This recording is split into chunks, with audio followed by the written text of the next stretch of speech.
આત્મીય ભાઈઓ બહેનો, આપણે ગયા વિડીયોમાં જોયું હતું કે સફળતાના 5 સૂત્રો, એની અંદર 3 સૂત્રો વિશે આપણે ચર્ચા કરી હતી અને આજે આપણે બીજા 2 સૂત્રો વિશે ચર્ચા કરીશું કે જીવનમાં સફળ કેવી રીતે થવાય, સફળ જીવનનું રહસ્ય શું છે, સફળ જીવન જીવવા માટે આપણે શું કરવું જોઈએ અને આપણે આપણા જીવનને કેવી રીતે શ્રેષ્ઠતાથી જીવવું જોઈએ, શાલીનતાથી જીવવું જોઈએ, શાનદાર જીવવું જોઈએ, સમૃદ્ધ જીવવું જોઈએ અને શાંતિમય જીવન જીવવું જોઈએ, એના પર આજે આપણે ચર્ચા કરીશું। આવો એ પહેલા એક સાથે એક સ્વરમાં સદબુદ્ધિ, સદજ્ઞાન, સદચિંતન, સદભાવ અને સત્કર્મ કરવાની પ્રેરણા આપનાર એ ભગવાન સવિતા દેવતાનો મંત્ર, ગાયત્રી મંત્ર આપણે સૌ એક સાથે પ્રાર્થના કરીએ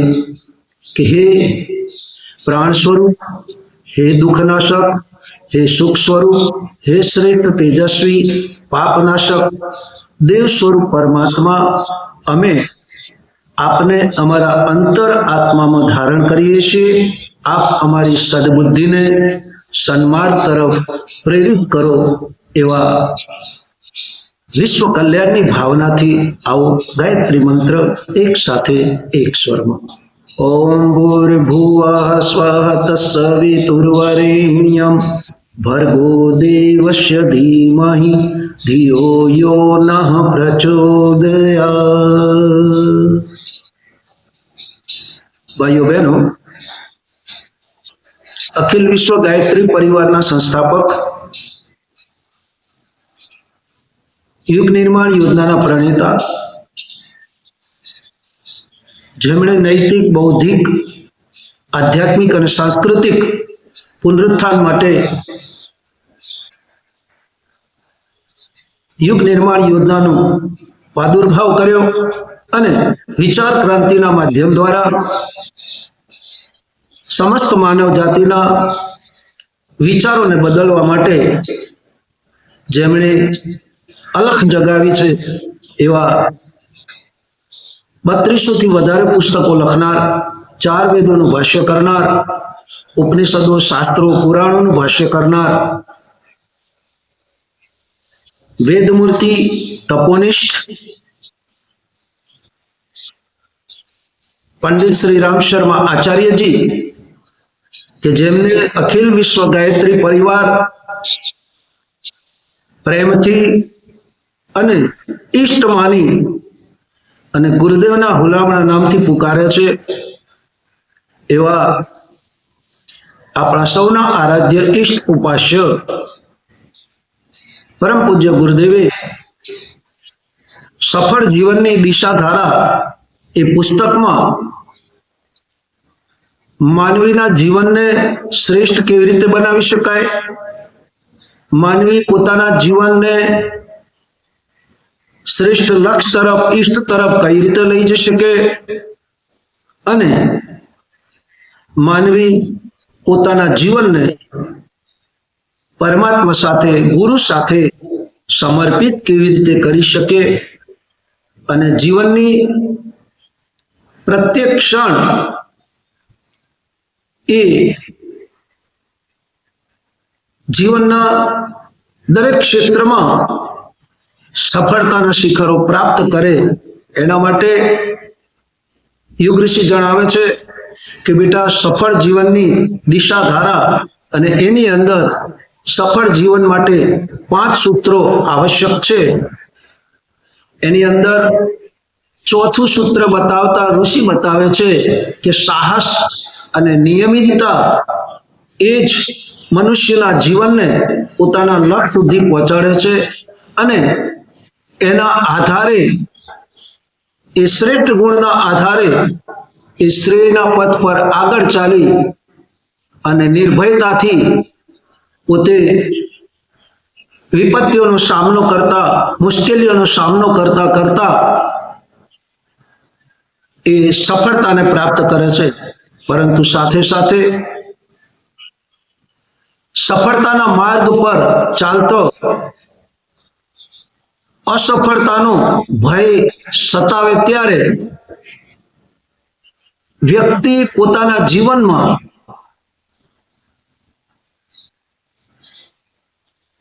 સાહસ ધારણ કરે,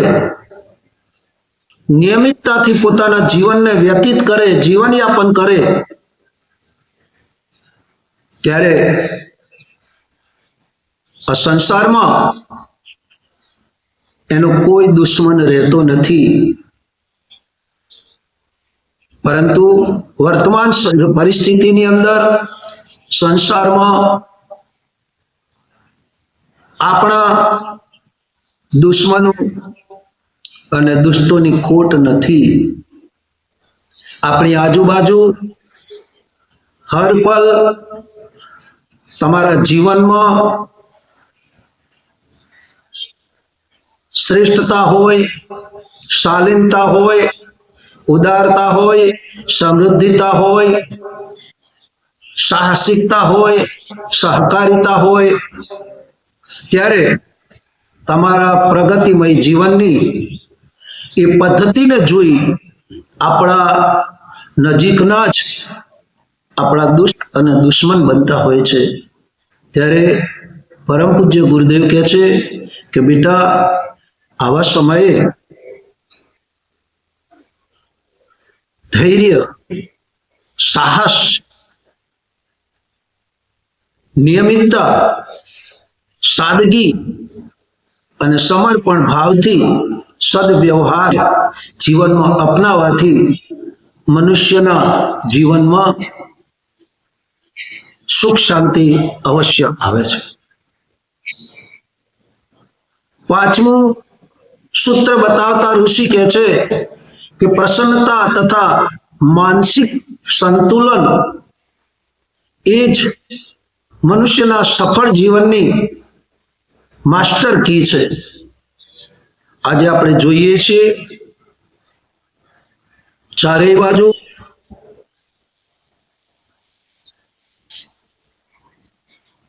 વાતાવરણની અંદર દૂષિતતા, મનની અંદર ખીનતા, નિરાશા, ઉદ્વિગ્નતા, બેચેની, આ બધું આપણને હર પળ સતાવે છે. ભગવાનની સાથે બેસીએ છીએ, ભજન કીર્તન કરીએ છીએ, નામ સ્મરણ કરીએ છીએ, તે છતાં આપણા મનની પ્રસન્નતા અને માનસિક સંતુલન આપણે જાળવી શકતા નથી.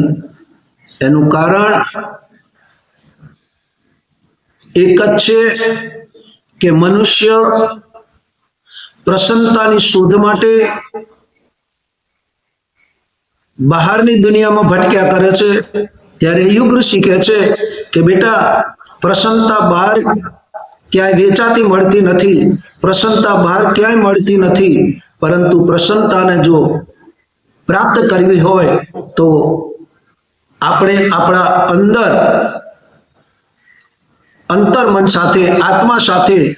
આપણે ચિંતન, મનન અને મંથન કરવું પડે, જેથી કરી આત્મસંતોષ, આત્મશાંતિ અને પ્રસન્નતા હર હંમેશ આપણા ચહેરા પર એ છલકતી રહે અને આપણે ટેન્શન મુક્ત જીવન જીવી શકીએ. અને આપણા મનનું જ્યારે માનસિક સંતુલન જળવાય ત્યારે આપણે પરંપરાની તુલનામાં વિવેકને મહત્વ આપી અને આપણા માટે સારું શું છે, ખોટું શું છે, એનો નિર્ણય આપણે શાંતિથી કરી શકીએ. અને મન સંતુલિત હોય તો માણસની અંદરની આંતરિક શક્તિઓનું જાગરણ થાય છે અને આંતરિક શક્તિઓનું જાગરણ થવાથી મનુષ્ય પોતાના જીવનમાં શ્રેષ્ઠતાને પ્રાપ્ત કરે છે અને સમૃદ્ધિતા પ્રાપ્ત કરતા કરતા શ્રેષ્ઠ ઉમદા ભર્યું જીવન, આનંદભર્યું જીવન, પ્રસન્નતામય જીવન જીવે છે અને મનથી હર હંમેશ પ્રસન્ન રહી અને પોતાના ચહેરા ઉપર ક્યારે પણ ખિન્નતા, નિરાશા, ઉદ્વિગ્નતા એ આવવા દેતો નથી. એટલા જ માટે આપણા ઋષિએ કહ્યું છે કે સુખી થવાના, પ્રસન્ન રહેવાના બે જ ઉપાય છે અને એ છે જરૂરિયાતોને ઓછી કરો અને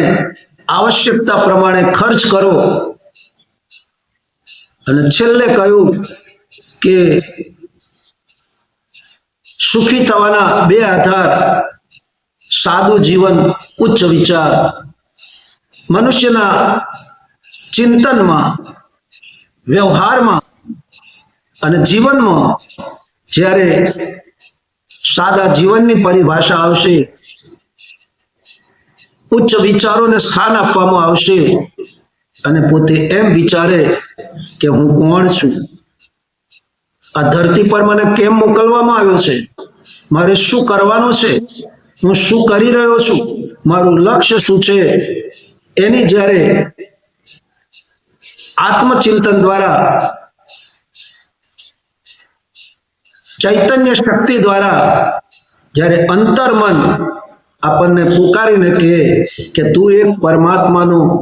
દિવ્ય અંશ છું, તારું કાર્ય લોક મંગલનું છે, તારું કાર્ય પ્રભુ પ્રાપ્તિનું છે, તારું કાર્ય ઇષ્ટ કાર્યો કરવાનું છે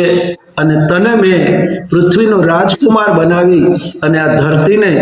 સસ્ય શ્યામલા બનાવવા માટે, ધરતીનું રક્ષણ કરવા માટે, ધર્મનું રક્ષણ કરવા માટે, સંસ્કારોનું જતન કરવા માટે અને સંસ્કૃતિના ઉત્થાન માટે મેં તને આ ધરતી પર મોકલ્યો છે. હે માનવ,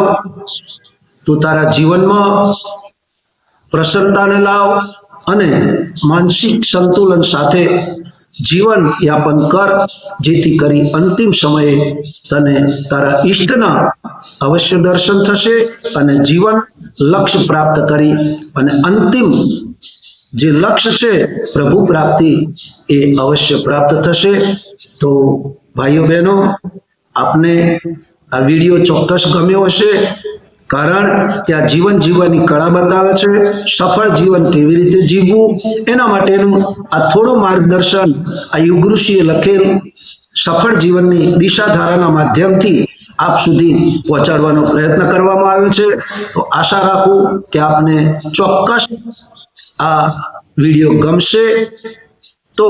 આપ આપના સ્નેહી સંબંધી સુધી અને શેર કરી, લાઈક કરી, ફોલો કરી અને સબસ્ક્રાઇબ કરજો, જેથી કરી અમારા નવા વિડીયોની અપડેટ્સ આપના સુધી પહોંચતી રહે. એવા ભાવ સાથે આપ સૌને પુનઃ પ્રણામ, નમસ્કાર.